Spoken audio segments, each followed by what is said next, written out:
और कुछ पूछना चाहते थे, लेकिन सरकार के चेहरे अनवर को देखते रहे, देखते रहे, देखते रहे, फिर पूछा नहीं, सवाल नहीं किया। जब जाने लगे तो सरकार ने पूछ लिया, या अम्मो हल लका मिन हाजती, ऐ चचा जान कौन सी जरूरत लेकर के आप मेरे पास आए थे? वो नबी है, नबी कहा या रसूलुल्लाह एक बात दिल में थी, पूछना चाहता था। कहा फिर पूछा क्यों नहीं चचा जान? कहा पूछा ये इसलिए नहीं कि बहुत पुरानी बात है, जबकि 40 साल हो गया, जबकि आपकी उम्र शरीफ 40 दिन की थी। अल्लाह 40 दिन की थी। मैंने एक वाकया हुजूर आपके साथ देखा होते, एक वाकया, मैं उसी बारे में पूछना चाहता था। कहा पूछा क्यों नहीं? कहा इसलिए नहीं पूछा कि 40 दिन की आपकी उम्र शरीफ थी, पता नहीं वो बात आपको याद हो कि न याद। तो मेरे आका करीम जवाब देते हैं, चचा जान 40 दिन वाली बात को जब आप उम्मती होकर न भूल सके तो मैं तो नबी हूँ। आप उम्मती होकर न भूल सके तो मैं तो नबी हूँ। नबी भूलता नहीं है, भूले हुए को याद दिलाता है। नबी भूलता नहीं है, भूले हुए को याद दिलाता है। सरकार फरमाते ए चचा यार वो कौन सी हाजत है, कौन सा सवाल है, कौन सी जरूरत है? तो हजरत अब्बास फरमाते हैं, या रसूल अल्लाह सल्लल्लाहु ताला अलैहि वसल्लम 40 दिन की आपकी उम्र शरीफ थी, मैंने क्या देखा? रायतु का अंतुखातबल कमर, मैंने देखा आप चांद से बातें कर रहे थे। आप चांद से बातें कर रहे हैं, ये क्या मामला है? तो हुजूर मुस्कुरा कर जवाब देते हैं, चचा जान मुझे झूले में, पंघोड़े में, झूले में लेटाकर बांध दिया गया था।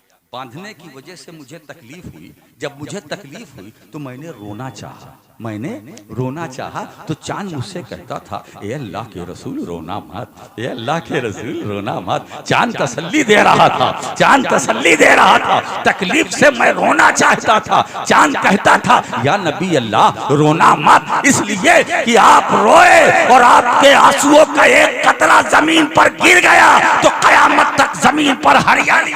अल्लाह कहा चचा जान ये तो आपने उस वक्त की बात पूछी जब मैं 40 दिन का था और माँ के पेट से इस दुनिया में आ गया था। आओ मैं तुम्हें वो बताऊं, वो बात बताऊं। जब मैं शिकमे मादर में था, माँ के पेट में था, तो मेरी समात का आलम क्या था? कसम है उस रब की जिसके कब्जे कुदरत में मेरी जान है। जब मैं माँ के पेट में था तो लोहे महफूज पर कलमे इलाही के चलने की आवाज सुन रहा था। लोहे महफूज पर कलमे इलाही के चलने की आवाज सुन रहा था। नबी सुने तो सुनना बेमिसाल, नबी देखे तो देखना बेमिसाल। अच्छा एक बात बताऊं, अब सुनने पर एक बात बताऊं कि जब सरकार मेराज की रात जन्नत में तशरीफ ले गए और लौटे, मेराज से वापस हुए लौटे, तो हजरत बिलाल से मुलाकात हुई। हुजूर फरमाते, ए बिलाल जब मैं मेराज की रात जब मैं जन्नत में गया तो मैंने क्या देखा? अपने आगे तुम्हारे चलने की आहट सुनी। अपने आगे आगे अपने आगे हुजूर फरमाते। अब हदीस के अल्फाज क्या? इन्नी समिअतु दुफ़्फ़न अलैका बैना यदैल जन्नह। ए बिलाल मेराज की रात जब मैं जन्नत में गया तो जन्नत में अपने आगे तुम्हारे नालैन की आहट मैंने सुनी। और समय तो है माजी, मैंने सुन लिया, सुनूंगा नहीं, है ना? मैंने सुन लिया तुम्हारे नालैन की आहट। मेराज की रात जन्नत है ना? अब देखिए, अब मैं इस पर कभी फिर इंशाअल्लाह इसकी वजाहत करूंगा कि हुजूर ने आगे जो फरमाया कि अपने आगे, हुजूर ने भी फरमाया बिलाल तुम कौन सा ऐसा अमल करते हो कि मैंने जन्नत में अपने आगे तुम्हारे नालैन की आहट सुनी? क्या करते हो? मैं इस पर बाद में बोलूंगा कभी इंशाअल्लाह। अभी तो हजरत बिलाल जन्नत में नहीं गए, जाएंगे, ये तय है, मगर गए नहीं। अभी तो कयामत कायम होगी, हिसाब किताब होगा, फिर जन्नत में जाने का। हजरत बिलाल अभी कयामत कायम नहीं होगी तब होगा ना मामला। तो अभी कयामत कायम नहीं हुई, जब कयामत कायम नहीं हुई तो फिर हजरत बिलाल चले नहीं। जब चले नहीं तो आवाज नहीं, चलेंगे चले नहीं, तवज्जो दीजिए जी चलेंगे चलेंगे चले नहीं, अभी चले नहीं, जो चले नहीं तो आवाज नहीं, जो आवाज नहीं तो उस आवाज के बारे में फरमाते इन्हीं समय तो मैंने सुन लिया, जो आवाज लाखों करोड़ों साल बाद पैदा होने वाली है, लाखों करोड़ों साल बाद पैदा होने वाली आवाज के ताल्लुक से मेरे मुस्तफा फरमाते हैं मैंने सुन लिया, मैंने सुन लिया। अब वो भी वाकया में पेश करा दूं। उलमा फरमाते हैं कि हुजूर सबसे पहले जन्नत में जाएंगे नबियों में, और उम्मत में सबसे पहले हम सब, फिर दूसरी उम्मत। अरे बड़े खुश नसीब हो भाई, है ना, पहले तुम जाओगे बाद में पिछली उम्मत है ना। अरे भाई अब तो अपना चेहरा बनाओ, अब तो अपनी सूरत शक्ल अच्छी बनाओ कि सरकार देखकर मुस्कुराई कि ये मेरा चाहने वाला है, मेरा गुलाम है ना, ये मुझ पर दरूद व सलाम पढ़ने वाला है। इन जलसों का मतलब क्या हुआ, कॉन्फ्रेंसों का यही ना कि आप यहाँ से कुछ लेके जाएं, बेशक, है ना, ये गाने बजाने का समय तो नहीं है ना। हुजूर ने क्या फरमाया, अब देखिए उलमा फरमाते सरकार अपनी ऊँटनी पर सवार होंगे। हुजूर किस शान से जाएंगे, अपनी ऊँटनी पर सवार होंगे, ऊँटनी की लगाम हजरत बिलाल के हाथ में। हुजूर जन्नत में जाएंगे अपनी ऊँटनी पर सवार, और ऊँटनी की लगाम हजरत बिलाल के हाथ में। हजरत बिलाल अब लगाम पकड़े हजरत बिलाल, लेके चल रहे हैं सरकार ऊँटनी पर। अब बिलाल चल रहे हैं कहाँ, जन्नत में, है ना, तो लगाम जो पकड़ता है वो तो आगे होता है ना। जी जी वाह। एक बात बताऊं, मक्के में मदीने में जो बिलाल चले वो चलना और है, मगर जो जन्नत में चलेंगे वो चलना बिलाल का और है। मक्के मदीने में बिलाल चले थे तो अपने कदम से, जन्नत में चलेंगे तो मुस्तफा के करम से, कदम से चलना और होता है, मदीने वाले के करम से चलना और। लगाम पकड़े हैं, अब देखिए सरकार ऊँटनी पर, तो सरकार से फैज चला, ऊँटनी तक पहुंचा, ऊँटनी से फैज चला, लगाम तक पहुंचा, लगाम से फैज चला, बिलाल के हाथ तक पहुंचा। तो इसका मतलब ये है बिलाल खुद नहीं चल रहे हैं, चलाए जा रहे हैं। अगर लगाम एक मिनट के लिए हजरत बिलाल छोड़ दे, एक कदम नहीं चल सकते।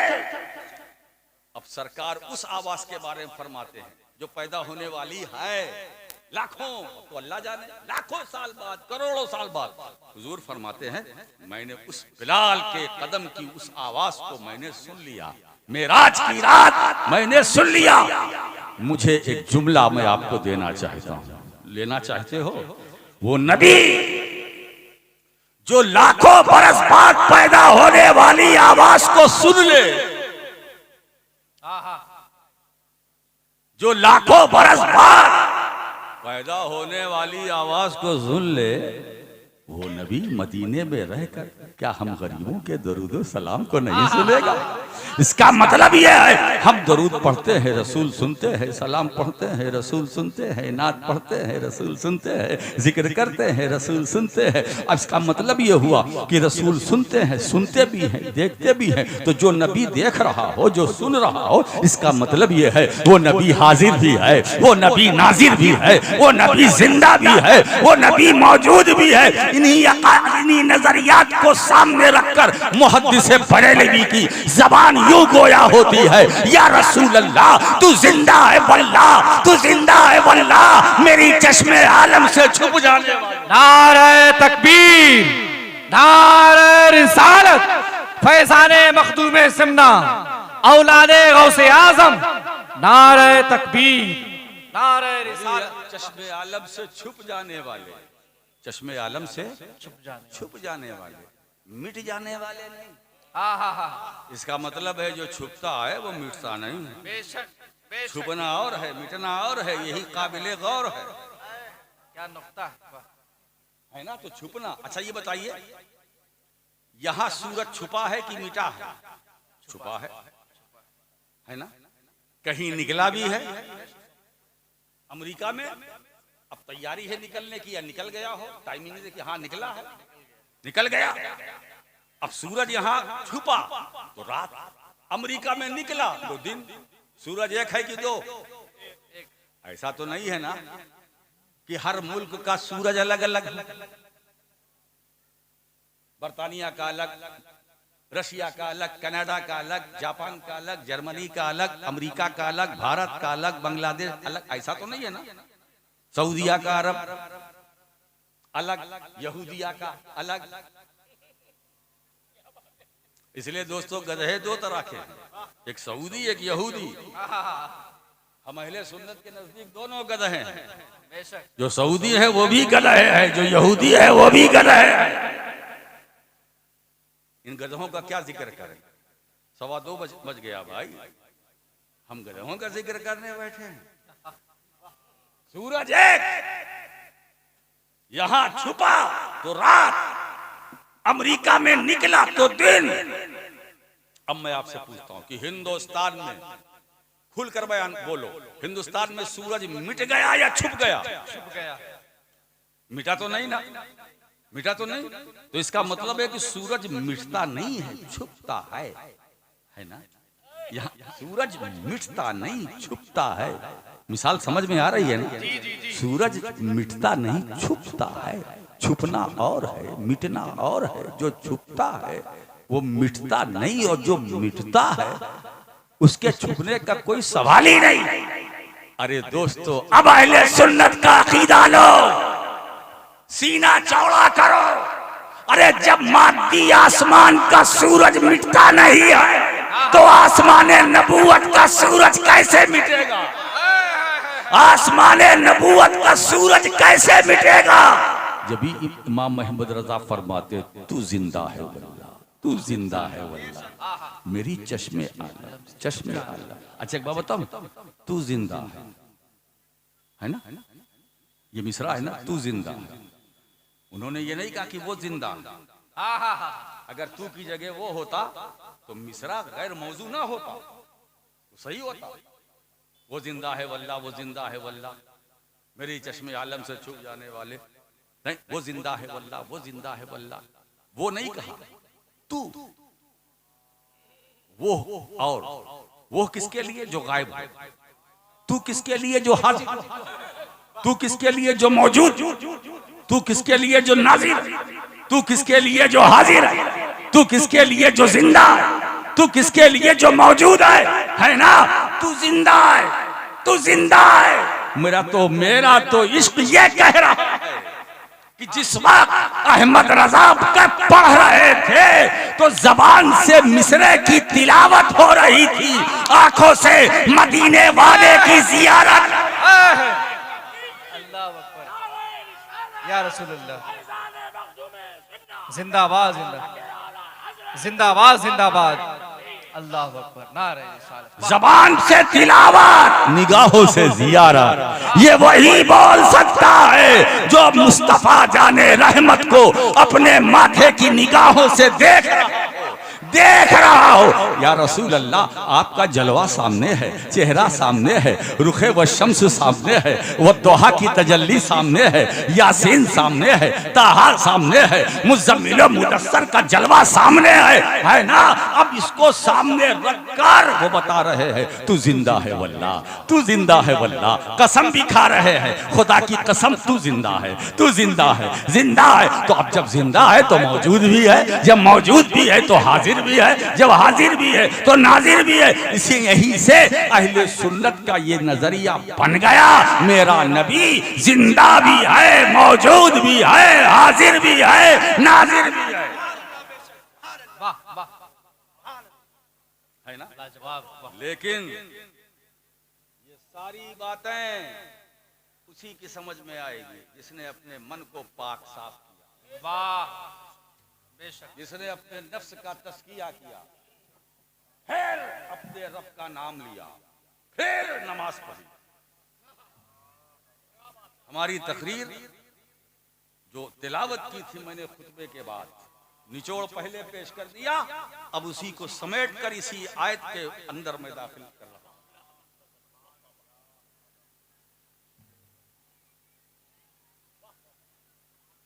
जिसने अपने नफ्स को पाक कर लिया, मन तज़क्का, और वो मुसफ़्फ़ा हो गया, मुज़क्का हो गया, वाह है ना, मुसफ़्फ़ा और मुज़क्का हो गया, पाक साफ हो गया अंदर से। अंदर से एक बार बताएं, इल्म बहुत होता है किसी के पास मगर सफाई नहीं, तो इल्म साथ छोड़ देता, इल्म भी काम नहीं आता।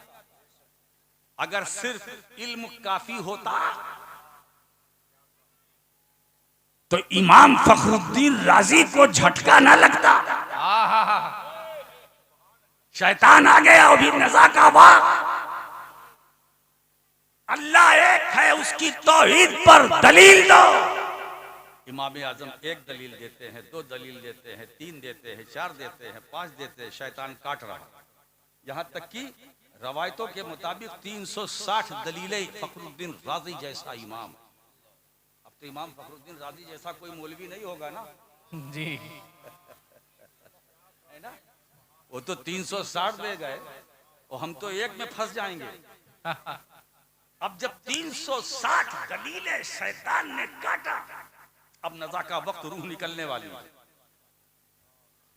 रूह हाय हाय, ऐसे वक्त पर मुर्शिद काम आता वाह है ना। हक है। ये पीर जो बनाया जाता है तावीज लेने के लिए नहीं। वाह वाह वाह, अगर ये तावीज के लिए है तो समझ लो ये मुरीद है मगर अभी कच्चा है। कच्चा है। वाह, अरे तावीज की मुरीद को क्या जरूरत भाई, गौस पाक के मुरीद को तावीज की क्या जरूरत, गौस पाक तो खुद ही तावीज है।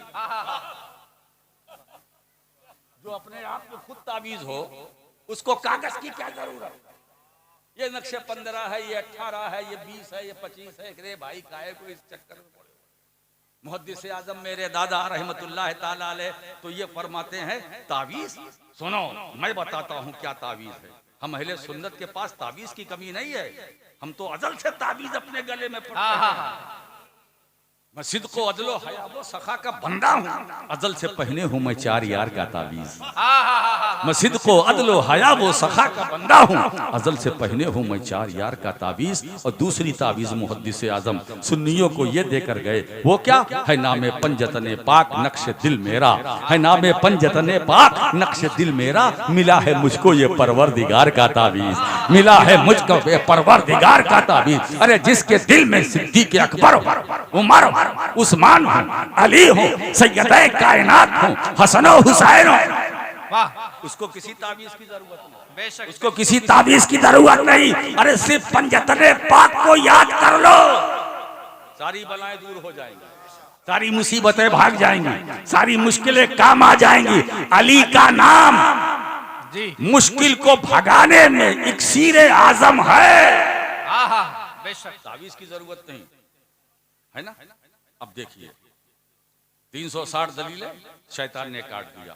अब इमाम आजम लाजवाब हो गए, शेख नजमुद्दीन कुबरा, आहा, इमाम फखरुद्दीन राजी के पीरो मुर्शिद, ये कहीं थे, वजू कर रहे थे, उन पर कश्फ हुआ कि मेरा मुरीद राजी इस वक्त शैतान के चक्कर में है, आखिरी वक्त है, शैतान दलील मांग रहा है कि तुमने खुदा को कैसे माना, दलील दो। सैकड़ों दलील दे चुका मेरा मुरीद। वजू फरमा रहे थे, कश्फ हुआ, हाथ में पानी लिया। शेख नजमुद्दीन कुबरा का तसर्रुफ देखो, हाथ में पानी लिया और फेंका। जब फेंका तो पानी के वो कतरे इमाम फखरुद्दीन राजी के चेहरे पर गिरे और शेख ने कहा, राजी शैतान लईन से क्यों नहीं कह देता कि मैंने अपने खुदा को बिला दलील माना। वाह वाह वाह, हमने खुदा को दलील से नहीं माना है, बिला दलील माना, बिला दलील माना है। इतना कहा, शैतान भागा, रूह निकल गई। किसने बचाया? तो जब मुरीद फंसता है तो पीर बचाता है। पीर इसके लिए है, हाँ हाँ, पीर इसके लिए, पीर की पीर के मकाम को समझो। हमारे वहां ये क्या है, जैसे पीर साहब आए, आज इस घर में दावत है, उस घर में दावत है, पाली पाली, आज मेरे वहां नाश्ता चाय इनके वहां, पानी उनके यहाँ, पान उनके वहां, सुपारी इनके यहाँ, डली, ये काम मत लो, बस उनकी दुआ ले लो। वाह कहीं जाए ना जाए, एक जगह रहे, बस दुआ ले लो, वो काफी है। वो दुआ कर देंगे तो हर घर में पहुंच जाएगी बरकत। सुभान अल्लाह। तो जिसने अपने को पाक साफ किया और अपने रब का नाम लिया, इसका मतलब ये है मौलाना कि सफाई पहले है, जिक्र बाद में। हमारे वहां उल्टा हो गया। अब देखिए सफाई नहीं है ना, इसीलिए पैर हमारी तरफ है, पैर हमारी तरफ है, क्यों? सफाई नहीं है। अब समेट लिया, थोड़ी सी सफाई हो। जी मैं तो सामने की मिसाल से समझाने की कोशिश करता हूं। तो जिसने अपने को पाक साफ किया, रब का नाम लिया, नमाज पढ़ी है, तो अल्लाह फरमाता है क़द अफ़लहा मन तज़क्का, वो कामयाब हो गया, वो कामयाब हो गया। जिसने अपने नफ्स को पाक साफ किया, अल्लाह का नाम लिया, नमाज अदा की, तो कुरान कहता है वो कामयाब है ना। तो चलते चलते बस सारी बातें तो एक तरफ, सिर्फ कुरान की इस आयत पर अमल करो। अगर कामयाबी हासिल करना चाहते हो, है ना, तो बस अब दिल की को साफ सुथरा करो, अल्लाह का जिक्र करो, पाबंदी से नमाज पढ़ो, है ना, इंशाअल्लाह कामयाबी तुम्हारे साथ यहाँ भी रहेगी, वहाँ भी रहेगी। व आखिर दावाना अनिल हम्दुलिल्लाह।